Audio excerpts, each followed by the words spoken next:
buat sesuatu ke tahap dunia and do it the best that you can.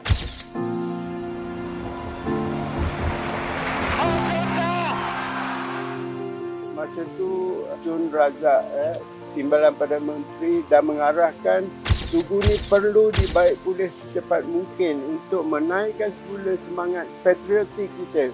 Oleh kerana tak ada tempat lain untuk cari sesiapa yang boleh buat, dia orang pergi ke UiTM Art School.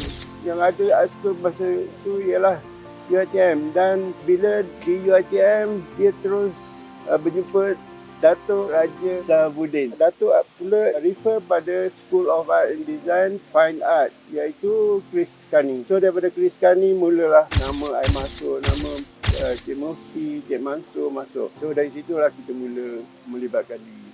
Masa zaman kita lebih memandang ke dunia luar sebab kita susah nak nampak.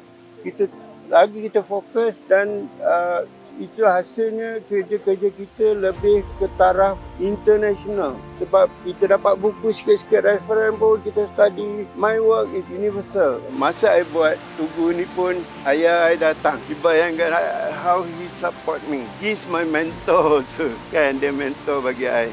Dia datang ambil gambar kat sini. Bangga dengan anak dia memperbaiki Tugu Negara yang telah diletupkan oleh musuh dia. Alhamdulillah.